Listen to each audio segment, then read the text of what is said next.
architecture is a reflection of the greatest aspects of humanity. And when people, uniquely human beings, create great works of art or architecture, we get to put a designation on it as a way to tell people that this is special and here's why. But it also represents that Los Angeles has world-class art and culture for the entire world to enjoy.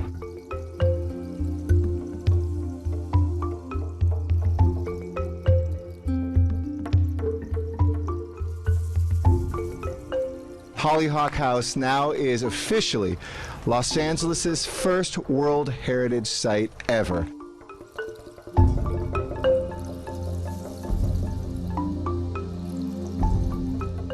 Are you a religious man yourself?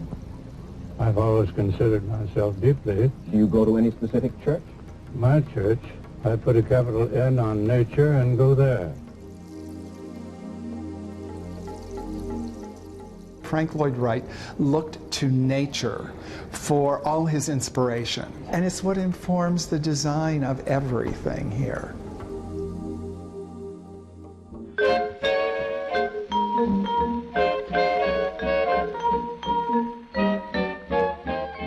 This was a house that was commissioned by an oil heiress back in the 1920s. Aline Barnsdall saw the potential for this space where ideas and creativity can merge.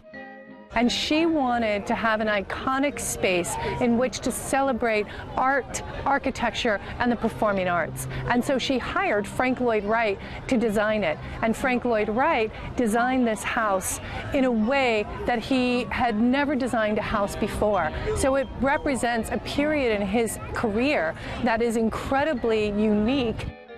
You can't even compare Hollyhock House to the other well-known textile block houses in Los Angeles because, again, Hollyhock House was the first.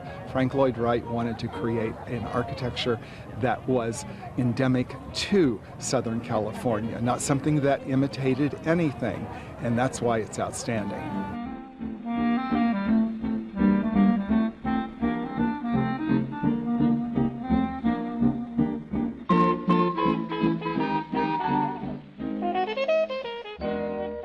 And the interest of the objects to me is that they represent Barnsdall's personality, whereas the architecture could represent her personality in terms of taste and direction, but that's Wright's genius. That's Wright, yes, exactly. So, yeah, you've got kind of a interesting dichotomy, and we have... And the creative tension that went between the two of them was astronomical. But what came out of it was, in a sense, what we think is Frank Lloyd Wright's, perhaps his best work. And Aline Barnsdall's vision, 100 years later, has actually taken root here at Barnsdall Art Park. She wanted the Frank Lloyd Wright designed structures to become a permanent home for the appreciation of art and architecture when she gave the park to the city in 1927. And by doing so, she provided an art center to the community that incorporated and preserved the famous Hollyhock House as a crucial component. But perhaps the most lasting legacy she left is a dedicated place maintained and operated by your city for all to celebrate and enjoy the culture. With this inscription by UNESCO, her dream continues. I think a lot of people around the world have looked at Los Angeles as a place that produces modern culture, but we have a reputation as a cultural wasteland, which we know is totally false. We have some of the greatest architecture in the world.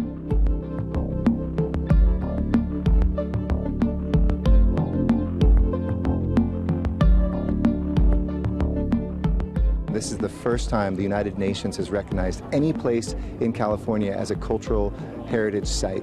To us, that means that people know that Frank Lloyd Wright and the architects that followed that came here not only changed LA, but they changed the world.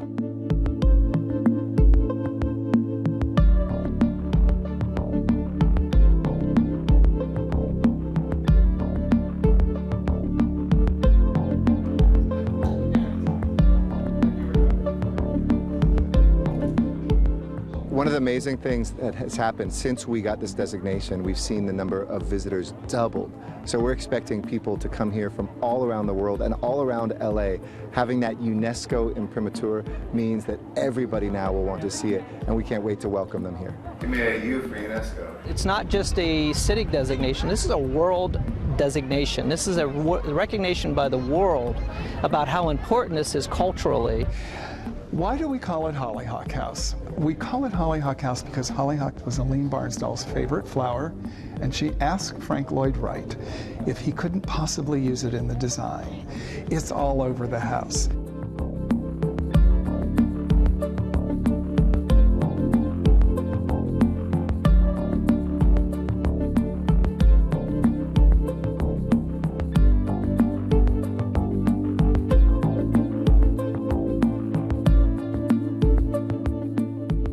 As an architect, how would you like to change the way that we live? I wouldn't like to change so much the way we live as what we live in. I'd like to have architecture that belonged where you see it standing and was a grace to the landscape instead of a disgrace.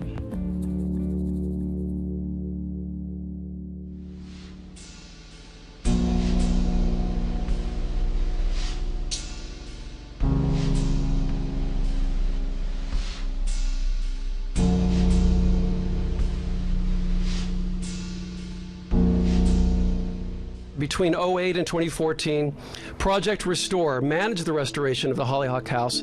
In 2015, the mayor and I and others, we held a grand reopening of the house with an overwhelmingly successful walk right and a 24-hour first come, first served tour of this architectural gem.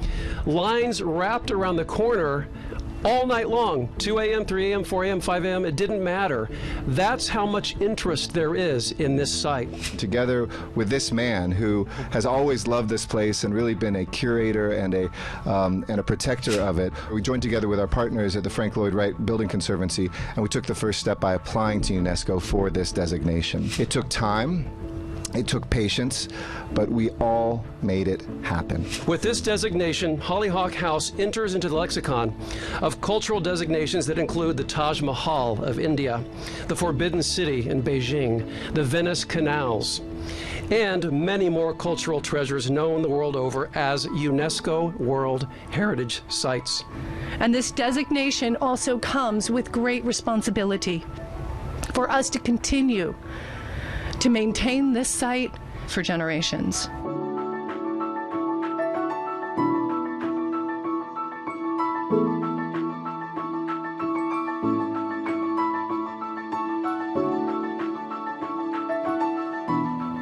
I think people should come to see Hollyhock House because they're in for the surprise of their life. No one knows what to expect, and when they walk in the door, there's a jaw-dropping, it's enchanted. And it really is.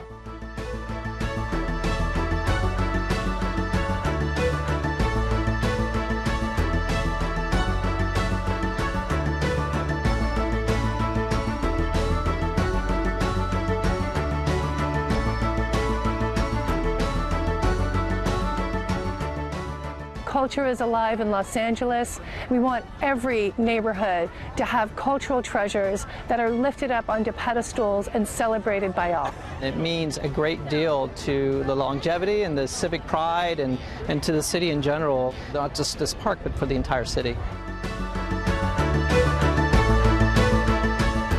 This is not just a special place for Los Angeles. This is not just a kind of holy site for this country. It is now a recognized site for the world. And I encourage folks in Los Angeles, many of whom don't know about this jewel, to come here and to see this extraordinary place.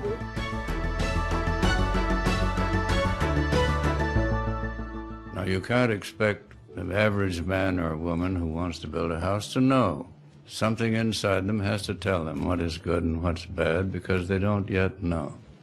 You're building another house, that's all.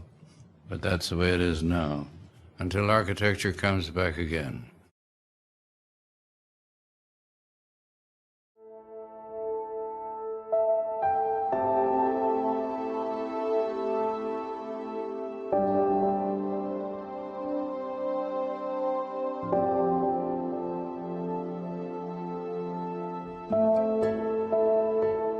Hello and welcome to LA Currents. I'm Saida Pagan. Our focus today is on homelessness. It is probably the biggest crisis that Los Angeles has had to face thus far in the 21st century. How did it get to this point and when will it decrease? Councilmember Mitch O'Farrell is here with some answers. He is chairperson of the Homelessness and Poverty Committee of the Los Angeles City Council. Thank you so much for joining us. Thanks for having me, Saida. Good to be here. Yes, let's begin by talking about how widespread homelessness is in our city. So homelessness has never been more widespread in Los Angeles than it is right now. We do one major count a year, and it's called the point-in-time count. And it's a county-wide assessment of the numbers of people experiencing homelessness. In the county of Los Angeles, which we all know there are 88 cities in the county, Los Angeles is one of them, there are some 59,000 people experiencing homelessness. But in the city of Los Angeles, city of 4 million, in a county of 10 million, we have a little over 36,000 human beings that are unhoused, according to the 2019 point-in-time count. So many people out there think that really nothing is done because they see so many people on the street. Yes. Can you give us, I know you touched upon this, but just generally, where are we now with bridge housing and with other types of housing in Los Angeles for the homeless? Sure. We're heading toward over 20 bridge housing sites. Right now, we have a handful of them open. We have 2 in my district, and 1 is about to double in capacity, which will get us to over 200 beds in the 13th district for bridge housing. We also have, let's talk about my district first, and then I'll widen the lens. We also have 2 safe parking sites with a 3rd coming to Echo Park. We have the very first HHH project that will open within months now in the 13th district. That's an additional 187 units of permanent supportive housing for the homeless. In the committee that I chair, we have now allocated our entire $1.2 billion for permanent supportive housing that gets us over the 10,000 unit mark. And then we have moved forward an additional 1,001 units through an innovation fund within that money. And that means build faster, cheaper, build differently than we're used to, the traditional way. So what all this means is that in terms of what people see in their neighborhood, in the commercial corridors, in some of our parks, certainly downtown and all across the city, homeless encampments, under bridges, etc. As I mentioned at the beginning of the program, we have over 36,000 people who are homeless. Once these units begin coming online, and it's happening now, we're putting people by the hundreds now into bridge housing. That's the temporary category. And then we're going to be putting thousands of people into this permanent supportive housing within months, within years. In a few short years, we'll have 2,000 to 3,000 units. And when we start getting to where we're opening 5,000, 6,000, 7,000, 8,000, and up to the 10,000 units that are in the pipeline, there should be a visible decrease to Angelenos as they navigate through the city. I talked about 10,000 units, and I talked about 36,000 homeless people in the city of Los Angeles. We need more. We need more housing. It's numbers. It's a humanitarian crisis, but it's numbers. So that's why I am lobbying Sacramento to meet us halfway with providing a match. I want another $1.2 billion, and I want it to come from the state. And the reason I feel confident in making that request and articulating that justification is that the city of Los Angeles is the only city in the entire state that has created a fund to house people who are homeless. The county of Los Angeles has half of the homeless population in the state of California. The state of California has half of the homeless population in the United States. If the city and city voters, thank you for approving HHH, that gives me the justification to make our local delegation, the county assembly members and state senators, to move a bill forward that the governor will sign, and I'm meeting with the governor's office too, 3 meetings so far, that will effectuate a match, a merit-based approach to the state funding that I hope they will allocate next year. I don't want a blank check. I don't expect a blank check. But what I'd like to see is as we open these units of permanent supportive housing and start housing people, I want the state to match us so that we can continue building up to 20,000 units. When we can build 20,000 units, we're getting close to housing 36,000 people. Whether you hate the idea, love the idea, whether people judge it good, bad, or ugly, if we want to house people who are experiencing homelessness, we have to get them under a roof and we have to get them well. And what does getting well mean? That means that a third of people who are experiencing mental health issues can have services where they live. It means people, and it's a high number, it's in the thousands and thousands of people who are facing addiction issues and alcoholism. It's real out in the streets. I'm not going to paper over anything. We can house them and get them treatment where they live. And I think that the vote of HHH in 2016 gave me a job, and I take that job very seriously. I ask for people to be patient. The production is happening now. We will reach that 10,000 units, and within probably 5 or 6 years, not 10. Now, I understand that you recently convened a summit on poverty and homelessness, etc. Tell us a little bit more about that and what you're hearing from those who came to listen in. I worked with our own Housing Community Investment Department to host the first ever Summit on Poverty that was really brought forward by a city council member. And so I convened the meeting. It was a day-long summit, and we brought together for the very first time nonprofits and agencies that help and advocate for people who are experiencing homelessness and poverty, along with business leaders, job creators, job providers, our unions, our trades, our chambers of commerce. And those two groups don't traditionally sit at the table together. But it's time to put aside all barriers, imagined or real or otherwise, because the people I talk to want to solve this crisis. And we need to bring everyone together and take a look at the fundamental causes of poverty in the neighborhoods where we already know it's experienced and has been for decades. So I don't want to run away or dodge or avoid the issue. I want to face it head on. And it's not going to be easy, but the attendees, it was fascinating. I've heard nothing but positive feedback. We want to do more of this.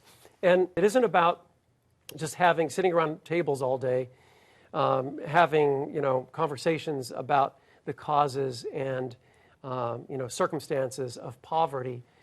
It's about generating a report from the consultant that we brought aboard so that we can synthesize real ideas that I can turn into policy, run through the council, and have signed by the mayor, so we can bring investment and attention to the neighborhoods that have been historically marginalized and completely overlooked in good times and in bad. Let's bring the resources right to the door. Now, in relation to poverty, you have to be really careful. We're human beings. No matter if you're living in poverty or if you're a multimillionaire, we all have pride. Humans have dignity. They want dignity. You can't just hit someone over the head like, I'm doing all this for you, aren't you lucky? It has to be a very sensitive, thoughtful approach. What I know is that people want opportunity. What can we do as neighbors, as community members? How can we get involved to solve this problem? Go take a look at a number of projects where people who are formerly homeless are now living in beautiful, well-managed buildings like Link Housing over at Lucas and Beverly in the 13th District. Go take a look at that facility. You would think it's market rate, it has views, it's beautiful, and the families that live there were formerly homeless. Support these types of projects in your neighborhood. Well, thank you so much for your time, for your information, and your hard work. I appreciate it very much. Thanks for having me. And thank you for joining us for this edition of LA Currents. I'm Saida Pagan. Hello, I'm Maria Hall Brown, and this is LA Currents. When you think of the word home, hopefully you think of warm memories and good times. But what happens if where you reside doesn't necessarily evoke those feelings?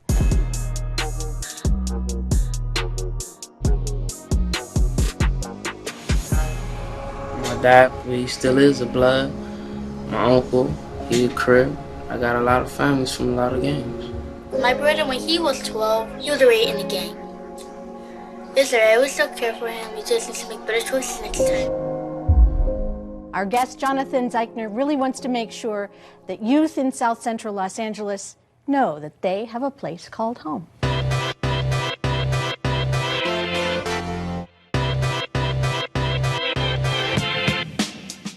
Started a year after the unrest of '92. We, the jury, find the defendant not guilty.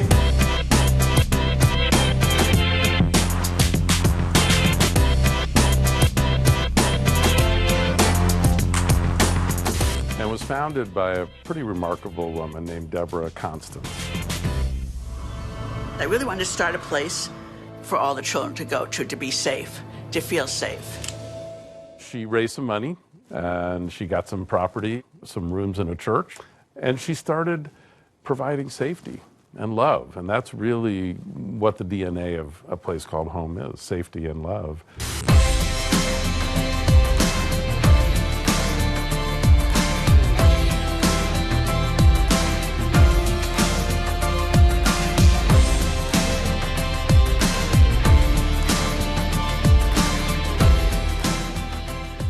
And she started providing a place for kids to come after school and get support, maybe with their homework, play a game of pool, get a snack. Pizza that we had never had, like Hawaiian pizza, it was so delicious, and we were like, man, this is life.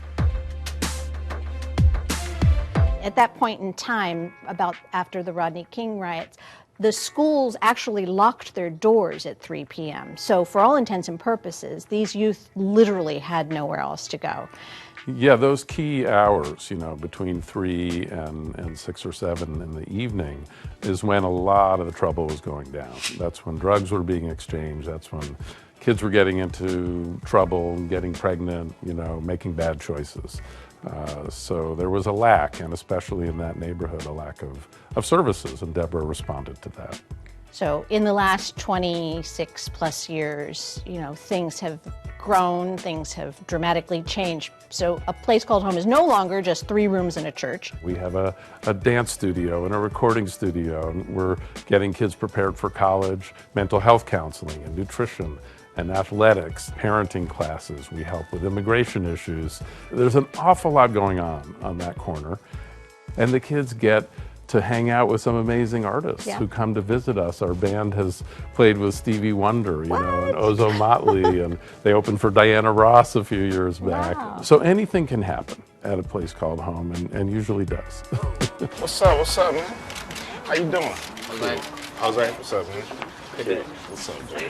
How you doing? It's great to be able to do something for a place called home. You guys deserve it. It's a wonderful organization. You guys been doing great work. We're also in the 9th District of Los Angeles, which is the most impoverished district in Los Angeles. There is still a level of systemic and generational poverty in South Los Angeles that is oppressive, and it impacts people in lots of different ways that a lot of folks don't really understand. When your family is living so close to the line and so close to the edge that a parking ticket can send you into a spiral, or you might lose your home because you have a flat tire. I mean, that's how close to the edge so many of the families we're working with are. And all of this is 8 or 9 miles away from Beverly Hills, the highest concentration of millionaires, and some billionaires too in the world, right? It's challenging. It's disillusioning at times, and it can bring you down. I can share stories with you. There was a girl one day who was putting food in her pockets, and staff noticed this. And we took her aside and said, "What's going on?" She said, "Well, my brother isn't 8 years old yet. He can't come to a place called home. So we start at 8, and he's hungry, so I'm bringing food home." And that was before we have a program called Food for Families now that was partially inspired by that very meeting. Now we're giving away 50 to 100 bags of groceries every week to families that we're case managing. These families who don't have enough food, these are working families, most of them. They're not homeless.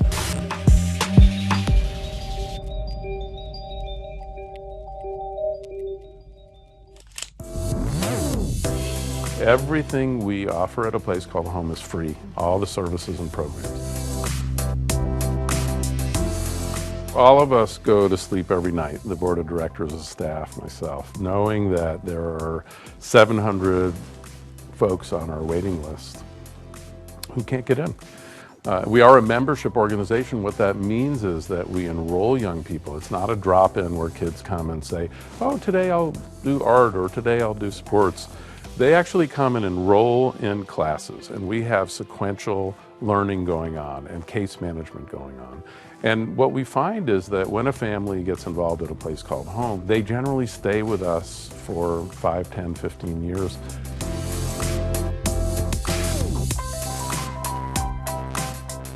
We are now in the very early stages of planning a doubling of the size of our campus so that we can welcome hundreds more young people and families onto our campus every single day. A nonprofit, lives and dies by the kindness of strangers. And so if you could put a wish list out there for whatever angels you would want to help you continue and grow and expand and all these great ideas that you have, what is it that you are looking for? Who can help, even if they may not be able to write you an enormous check to buy a big piece of property or something? Yeah. Well, of course, any kind of financial support is helpful. It doesn't matter whether it's $2 or $200,000. It makes a difference, and at a place called home, it gets put to good use.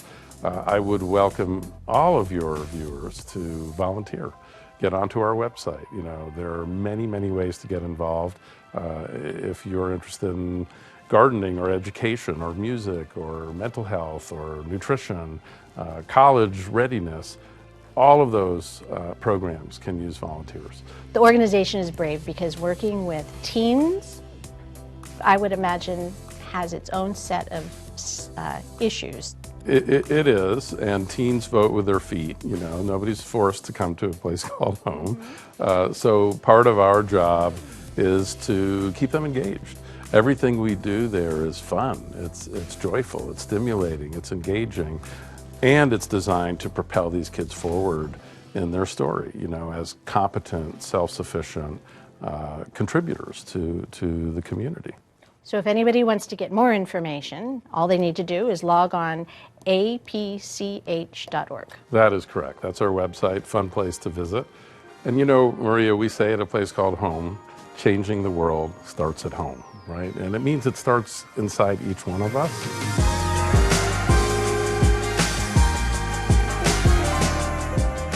What changes? Why is everything idyllic within the confines when things are not necessarily grand outside? At a place called home, anything can happen. And the kids know that. They come every day and they realize they don't know who they're going to meet, what's going to happen, what field trip are they going to go on. It seems to me not just a safe haven, but this place of inspiration and this place of promise. Yeah, it's an oasis. And I think, feeling like you can be yourself and that you're always going to get the encouragement and the nourishment, and not just nourishment for your body, but for your mind and your spirit as well. We gon' take you to the stars, 'cause we far out. Gotta catch a vibe, you the star now. If you ain't never lied, spill your heart out. Spill your heart out, speak your heart now. We gon' take you to the stars, 'cause we far out.